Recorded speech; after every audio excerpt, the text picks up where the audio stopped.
이란하고 이스라엘 전쟁이 끝났다, 휴전 합의했다라고 트럼프가 발표를 했지 않습니까? 네. 끝난 거라고 봐도 됩니까? 저는 이제 뭐 휴전을 하고 정치 협상으로 가는 단계라고 보여집니다. 예. 왜냐하면 제가 들어오기 전에 계속 뉴스를 봤더니 이스라엘에서도 치클리 장관이 이스라엘하고 트럼프 대통령의 결단을 감사한다라고 해서 아마 이스라엘 쪽에서 흘러나왔던 것 같고요. 예. 이란이 제일 중요한데 이란은 트럼프 대통령의 메시지와는 결이 다르긴 하지만은 그 의미는 비슷하다라고 봐요. 자신들은 이란의 아락치 장관은 어떻게 얘기하는가, 어떤 휴전 합의도 존재하진 않다. 휴전 합의는 예. 그럼에도 불구하고 거기에 시간을 제시하더라고요. 24일 새벽 4시까지 이스라엘이 불법적인 공격을 중단하면은 이란도 대응하지 않겠다, 더 이상. 그런 걸 하니까 더 이상 그 휴전이란 단어를 쓰기에는 이란은 좀 부담스러울 거예요. 아니, 그리고 지금 한 방 맞았는데 휴전 바로 얘기하면은 이제 항복이나 마찬가지이기 그러니까요. 때문에 여러 가지 이제 나라로서 위신도 상하고 이제 그런 게 있겠죠. 그런데 그러니까요. 한 방 맞고 바로 휴전 얘기가 나왔다면 우리가 얼른 생각해 볼 수 있는 게 정말 센 타격을 맞은 거 아닌가 하는 생각이 들거든요. 네네. 이번에 그 미드나잇 해머 네. 그 작전은 전문가가 보시기에 성공한 작전이라고 평가하십니까? 저는 뭐 순수히 작전 면에서 보면 성공했다고 봐요. 왜냐하면은 이스라엘하고 미국이 지금 휴전을 하겠다라고 지금 얘기를 하지 않습니까? 예. 그 의미 속에서는 본인들의 소기의 목적이 달성이 된 겁니다. 이것은 사실 이스라엘이 핵을 개발을 이란을 더 이상 못하게 하기 위해서 마지막 지점에서 선제 공격을 한 거 아닙니까? 예. 그리고 미국이 가담을 한 거고. 그러니까 핵 개발을 중지시키는 어떤 라인을 가지고 있었던 거죠. 그것이 어느 정도는 달성됐다라고 보기 때문에 이렇게 휴전에 들어간 것 같고요. 이란 입장에서도 사실은 이번에는 제한 전쟁이거든요. 예. 공중에서만 이루어지는 미사일이나 전투기나 드론, 지상전이 아니잖아요. 근데 이란은 거기에 많은 고갈 상태일 것 같아요. 미사일이 제한이 되고 그렇죠. 그 드론도 제한이 되고 더 이상 전쟁으로 가다가는 이란의 피해가 너무 커지고 여력이 이제 없는 거죠. 그러다 보면 정권도 끝날 수가 있고 그렇기 때문에 이 지점에서 이제 중지를 하고 이제 핵 협상에 임하겠다. 정치적인 협상으로 들어가겠다라는 그런 의지가 있지 않나 싶어요. 트럼프 대통령이 2주 이야기했는데 이틀 만에 때려버렸단 말씀입니다. 네. 그러면은 그것도 어떤 전략적인 차원에서 위장 전술, 기만 전술을 쓴 거라고 봐야 되죠? 네, 그렇죠. 사실은 이런 경우는 많이 있습니다. 예. 네, 왜냐하면은 2주 시간을 주고 뭐 하긴 했지만은 기만의 의미가 있고 그리고 기습적으로 이틀 만에 이렇게 한 거거든요. 2주 시간을 준다고 했을 때 저도 좀 군사적으로는 안 맞을 수가 있어요. 왜냐하면 이스라엘이 먼저 공격을 해서 이란의 방공망이 무력화가 많이 됐습니다. 그러니까 비행기를 잡을 수 있는 레이더망이나 이런 것들 방공 무기를 먼저 이스라엘에 무력화를 이란 걸 시켰거든요. 그렇기 때문에 이번에 스텔스기라든가 이런 게 들어가서 성공을 할 수 있었는데 2주의 시간을 주면은 2주 내에 무력화된 방공망을 제한적으로 다시 복원을 하잖아요. 그럼 또 어려워지는 겁니다. 그렇죠.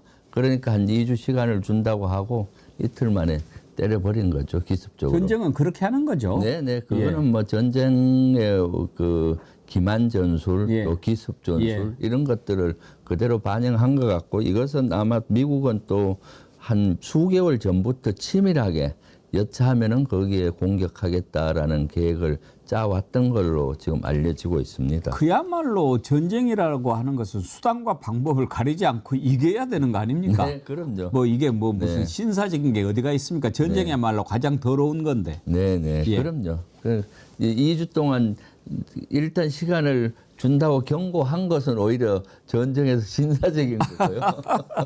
근데 이번에 그 폭격을 한 B2 네. 그게 36시간을 날아갔다고 그러는데요. 네, 예. 왜 그렇게 오래 날아갑니까? 그것은 중간에 공중급유를 하고 날아갑니다. 하면서 그냥 기름이 무한정 있는 게 아니잖아요. 그래서 중간에 이제 공중급유기가 같이 가면서 계속 급유를 하면은 이제 오래 갈 수가 있죠. 네. 그래서 지금 대부분 이런 폭격기들은 예. 공중급유를 할 수 있는 시스템을 갖추고 있습니다. 그래서 뒤에 주유소가 같이 따라간다고 생각하면 됩니다. 그래 또 이어주고 해서 그러면 그 주유하는 비행기는 중간에서 또 올라가 가지고 만나서 이렇게 급유를 해주고 그렇게 합니까? 네, 예. 공중급유기가 있고 왜냐하면 스텔스 같은 경우가 착륙하기가 어려워요. 예. 왜냐하면 착륙을 하려면 비행장 활주로 길이가 또 커야 되고 그건 또 다른 나라지 않습니까? 그렇죠. 지금 미국을 떠나면은 그러면은 그 나라와 또 협조를 해야 되는 거고 또 미국의 이런 스텔스기 같은 폭격기가 내릴 때는 정비 시스템이 또 같이 따라가야 돼요. 내렸을 때 어떤 게 있을 수가 있잖아요. 그런 경우는 논스톱으로 그냥 공중급유기와 편대군을 이루어서 계속 급유하면서 가는 그런 시스템으로 돼 있죠. 근데 이제 36시간을 날아간다고 그러니까 미국 본토에서 발전해 가지고 이란까지 갔을 거 아닙니까? 네. 36시간을 날아가면 그 안에 조종사들은 잠은 어떻게 자고 화장실은 어떻게 갑니까? 그 안에 다 있죠. 네, 그 안에 공간들이 폭격기들은 예. 우리 민항기와 비슷하다 생각하면 됩니다. 폭격기들은 전투기는 그 안에 그런 것들이 없고요. 단기간에 이렇게 하니까 그런 것들이 어렵고 단지 소변이나 이런 경우는 뭐 호수에 연결해서 이렇게 하는 응급 설치가 돼 있는데 폭격기는 그게 많은 폭탄을 장착해야 되기 때문에 민항기 있지 않습니까? 그런 것들을 개조하는 것들이 일반적이고 이번에 B2는 스텔스 기능이기 때문에 특별한 모형으로 만들죠. 레이더에 안 잡히. 그렇지만 규모가 크기 때문에 그 안에는 잠자고 또 화장실 가고 먹는 이런 시스템을 갖고 있습니다. 그렇군요. 네, 좀 크기가 규모가 크다고 보면 되죠. 우리가 일반 전투기만 생각해가지고 야, 36시간을 어떻게 가나 했는데 전투기는 어렵죠. 그냥 그러니까요. 앉아만 있어야 되는데 뭐 누워서 잘 수도 있고 조종사가 교대도 하고 그러는 모양이죠. 네, 그렇죠. 네. 그리고 또 하나 궁금한 게 이번에 벙커버스터를 썼다는 거 아닙니까? 네. 그러면 우리가 생각하기에 일반적으로 폭탄이 이렇게 떨어지면 그 충격으로 폭발하지 않습니까? 그런데 이런 경우에는 70m를 뚫고 들어가서 거기서 폭발한다고 그러는데 맨 처음에 충격에도 폭발하지 않고 들어간 다음에 폭발하는 것은 어떤 기술입니까? 그건 이제 지연신간을 쓰거든요. 지연신간. 이게 충격신간은 대부분 폭탄들은 충격신간이고 충격하면 터지는 거고 지연신간을 쓰면은 충격에 의해서 하는 게 아니라 거기 시간을 장입을 합니다. 뭐 예를 들어 1초면은 1초로 아니라 100분의 뭐 1초, 100분의 2초 이 들어가는 시간하고 따져서 그 안에 들어가서 폭발하게 하죠. 지금 같은 경우는 어느 정도 발전돼 있는가 하면은 예를 들면 10층 건물이 있다고 했을 때 4층만 폭발해야 되겠다 하면 폭탄이 10층에서 뚫고 들어가서 4층까지 뚫고 들어가서 4층에서 딱 폭발할 수 있는 기술이 있어요. 정밀하게 떨어져서 4층까지 가는 시간까지 계산해서 그때 터지게끔 그렇게 입력을 하는 거군요. 그거는 지금 우리 미사일 사령부도 그 정도 충분히 능력이 있습니다. 이미 제가 10년 전에 미사일 사령관 할 때 그런 능력이 있어서 북한의 지도부가 예를 들어서 북한 인민무력부 같은데 뭐 4층이다 하면은 2층에 예를 들어 지휘부가 있다. 그럼 2층만 폭파해야 되겠다 하면 그 계산을 해서 2층에서 탁 폭파하게 하죠. 그런 피해를 최소로 하게 하면서도 핵심을 이렇게 제거하는. 왜냐하면 전시에 이제는 민간 피해를 줄여야 되거든요. 사람 인명 피해도 줄여야 되고 핵심만 제거하면 되잖아요. 그래서 지금은 대단히 고도화되고 정리가 되어 있는 거죠. 그러니까 의사가 수술로 딱 필요한 부분만 하듯이 그래서 서지컬 스트라이크라고 표현을 하더라고요. 그렇죠. 그래서 아주 그런 기술이 발전돼 있고 우리도 사실 그런 정도의 능력을 그렇습니까? 갖고 있습니다. 자랑스럽네요. 네, 그럼요. 그러면 이번에 사실 북한의 김정은 위원장이나 이런 사람들이 북한이 두려워하는 것이 우리 그런 능력이죠. 네. 이번에 그러면은 그 이란 핵시설을 폭파할 때 그게 한 번에 이렇게 70m까지 들어갈 수 있다고 그러는데 더 깊이 들어가 있으면은 똑같은 지점으로 뚫고 들어가서 터뜨리고 그 다음에 또 그 구멍으로 또 들어가고 그렇게 합니까? 네, 통상 그렇게 하죠. 이번에 GBU-57은 60m까지 뚫고 들어가잖아요. 예. 그런데 이란의 핵시설은 80에서 한 100m 사이에 있다고 하지 않습니까? 예. 그럼 한 발 갖고는 안 되지 않습니까? 한 발이 뚫고 들어가서 폭발을 하거든요. 그럼 뚫고 들어가면 폭파하면 그 흙들이 좀 연해져 있잖아요. 그럼 그 다음 이제 들어갈 때는 60이 아니라 한 80이나 70 더 들어갈 거고 그 다음 거가 또 들어가면은 더 깊게 들어갈 수가 있죠. 아니 근데 네. 폭탄이 아무리 정밀하다고 해도 투하 기술이 그 폭탄이 들어간 그 구멍으로 또 쏜다라고 하는 것은 우리가 활을 쏠 때 네. 화살이 일단 10점에 딱 한 가운데 카메라에 맞추고 그 화살의 그 뒷구멍을 그대로 맞추는 그런 정도 정밀도인데 네.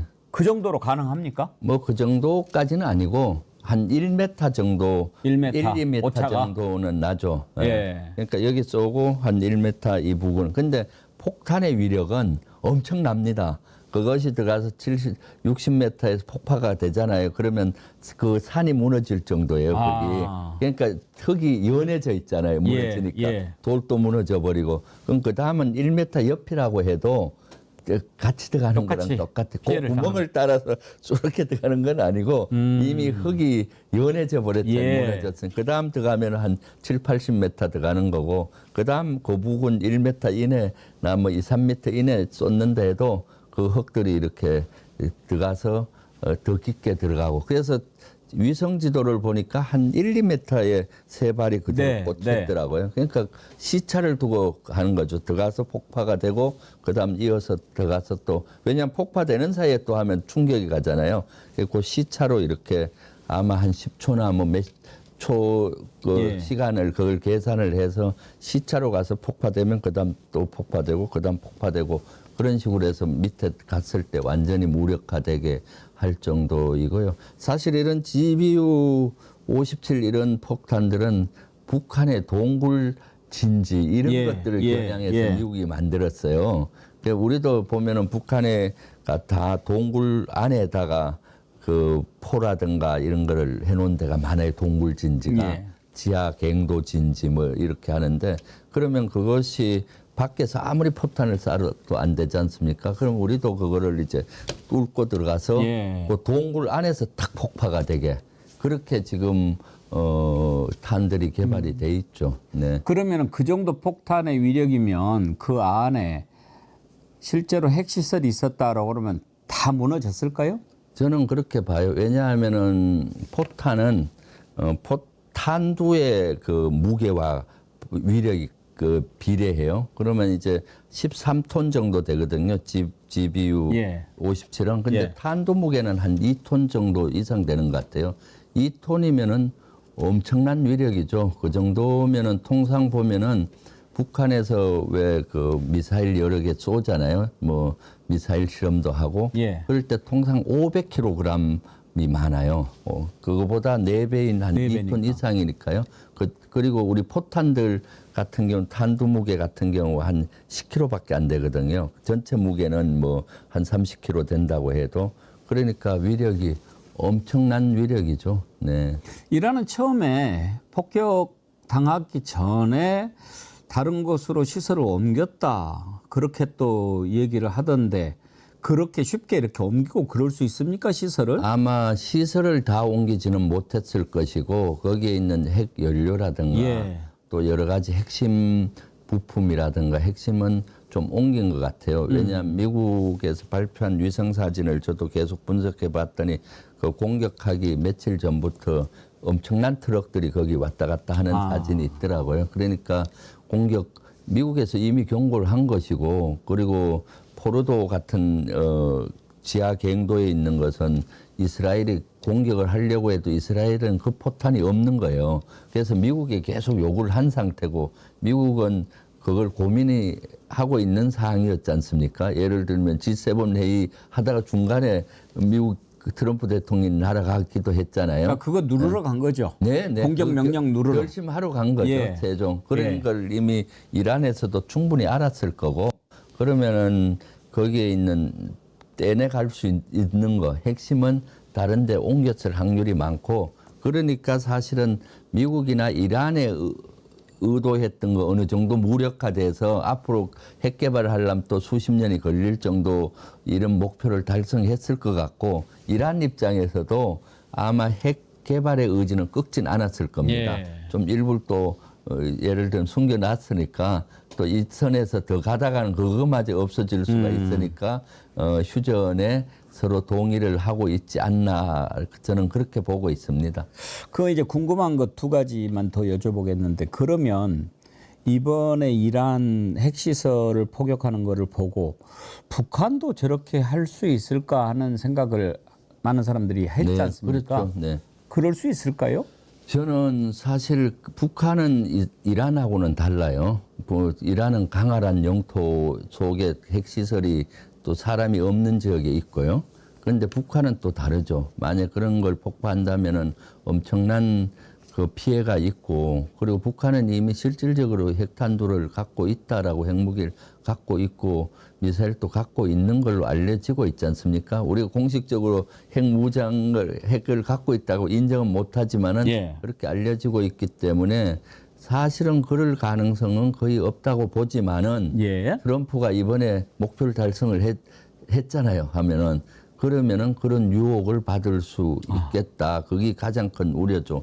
왜냐하면 트럼프는 이미 2017년도 트럼프 1년 차에 그때 북한이 핵실험을 하고 했어요. 그때 전쟁을 불사하고라도 북한을 비핵화하겠다고 하면서 전쟁 준비를 했었거든요. 그때 제가 한미연합사 부사령관을 할 때였어요. 그래서 그걸 대통령실에도 보고하고 해서 그때 문재인 대통령께서 전쟁은 안 된다.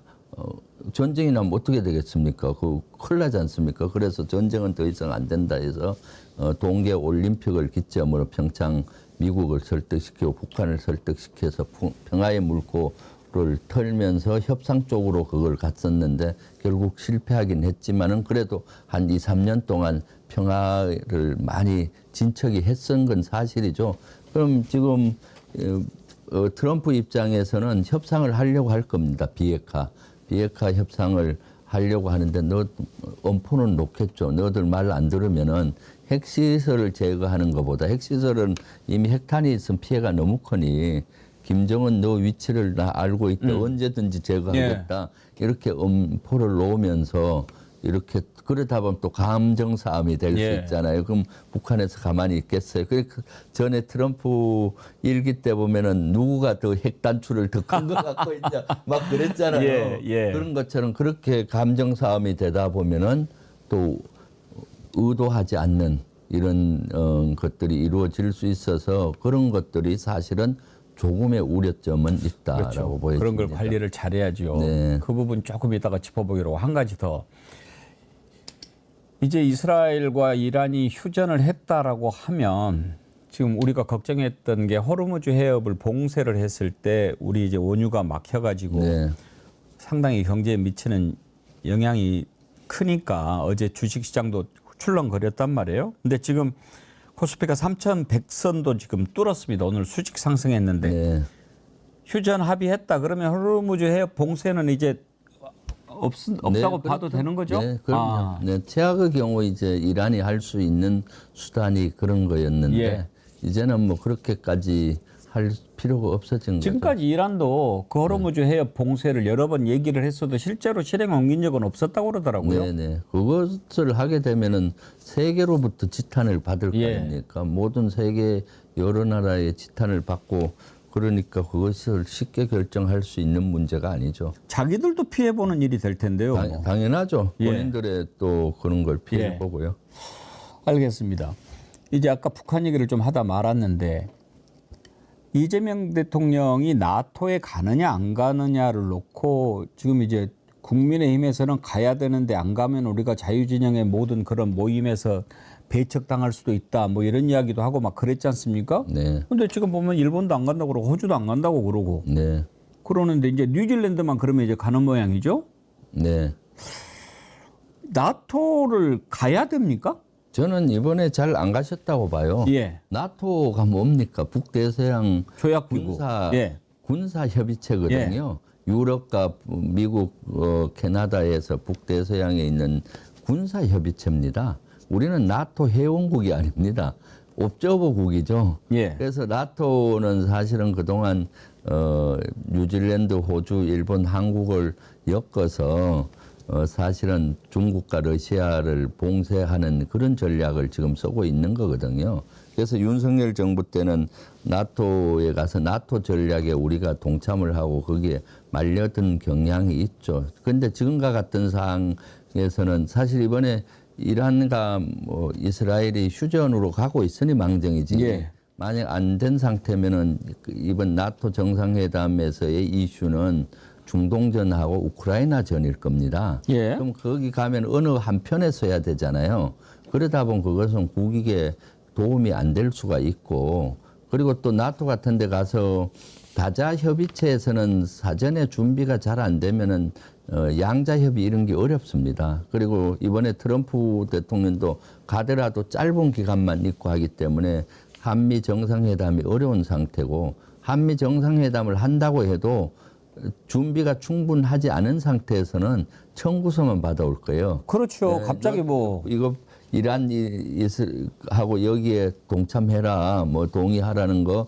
그 다음에 지금 나토에 트럼프가 계속 요구하는 게 뭔가 하면은 GDP의 5%까지 국방비를 올리라고 예. 이번에 가서도 강조를 할 겁니다. 예. 그러면 한국 너들도 GDP에 5% 올려라. 지금 우리가 GDP의 2.3%, 예. 61조 국방비를 쓰는데 5% 배 이상을 올리면 올리라는 거 아닙니까? 100조 이상을 쓰라는 거 아니에요? 120조 가까이. 그런 청구서를 받을 거고, 그럼 만약 못 올리면은 뭐 그 주한미군에 대해서 방위비 분담금이라도 더 올려라. 뭐 이런 청구서를 받을 수가 있을 것 같고, 그런 것들 자칫 잘못 받아오면 어렵죠. 그런 거는 사전에 충분히 미국하고 실무진에서 실장급, 장관급, 차관급에서 협의가 된 상태에서 가야 되는 것, 양자회담을 해야 우리의 실익을 얻을 수 있는 거죠. 그래서 아마 잘 안 가신 걸로 결정한 것 같고, 미국, 일본이나 호주도 안 갔잖아요. 예. 그런 여러 가지 이유 때문에. 네. 우리가 맨 먼저 안 간다고 했잖아요. 네. 근데 일본도 따라오는 것 같아서 좀 기분은 좋았어요. 네. 우리가 먼저 하니까. 네. 근데 일본도 같은 생각으로 안 가는 걸까요? 일본도 비슷할 겁니다. 예. 일본도 자칫 잘못하면 청구서를 받고, 지금 또 어느 편에 서야 되잖아요. 그러면 뭐 어느 편에 선다는 건 예를 들어서 이 중동전에서도 자칫 잘못하면 또 나중에 그것이 어려울 수가 있죠. 경제적으로나 여러 가지. 그러니까 이럴 때 신중한 자세가 필요하죠. 네. 근데 윤석열 가기 전에 우리나라 대통령이 나토 정상회의 가기나 했나요? 거의 안 갔죠. 안 갔죠. 네, 대부분 외교부 장관을 보냈고요. 예. 그래서 저도 윤석열 정권 때 대통령이 나토 가는 건 반대다. 예, 예. EU 협의체에 회의에 가는 건 동의다. EU는 경제 협의체잖아요. 나토는 순수히 군사 협의체인데 왜 우리가 회원국도 아닌데 가느냐. 예. 거기는 그 외교부 장관이 가서 대신 이렇게 여러 가지 분위기도 보고 이렇게 협의를 할 수가 있거든요. 가면 된다 했는데 이번에는 위성락 예. 안보실장을 보내서 그 정도 급이면 충분하죠. 네.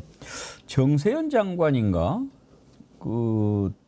제가 얼른 듣기로는 이재명 대통령이 되고 나서 정 장관한테 한번 물어봤다고 그러더라고요. G7 어떻게 해야 됩니까? 가시는 게 좋습니다. 나토는요, 그건 안 가는 게 맞습니다. 그렇게 얘기를 했다고 그랬는데, 네. 처음에는 가는 쪽으로 좀 얘기가 됐다가, 네. 이제 안 가는 걸로 결정이 된 거죠. 네. 아무튼 지금 이렇게 전체적으로 나라가 국군 상승기를 맞고 있다. 네, 이렇게 볼 수 있는데, 전체적으로 잘 돼야죠. 아, 그럼요. 잘 될 것 같지 않습니까? 네, 지금 뭐 사실은 주가 지수가 그걸 얘기해 주고 예. 있잖아요. 주가 지수가 어떻습니까? 외국 투자자들이 봤을 때 이재명 정부는 앞으로 경제적으로 잘할 것 같다. 예. 그런 기대감이 반영되는 거 아닙니까? 그러니까 이제 우리 국내 투자자들도 봤을 때 이재명 정부는 뭔가 경제도 살리고 잘할 것 같다. 그리고 속도감 있게 비정상적이었던 것을 아주 정상적으로 지금 해가고 있지 않습니까? 외교도 그렇고 안보도 그렇고 뭐 경제도 그렇고 또 이번에 추경도 30조 편성을 해서 발빠르게 지금 하고 있고요. 인선도 사실은 한쪽만이 아니라 당신이 대통령께서 말씀하신 대선 공약으로 했던 것이 인사로 나타나고 있잖아요. 통합한다고 했는데 통합 메시지에 관계된 분들도 있고 또 일 잘하는 분들도 있고 다 또 같이 통합될 수 있게 이렇게 지금 하고 계시죠. 예.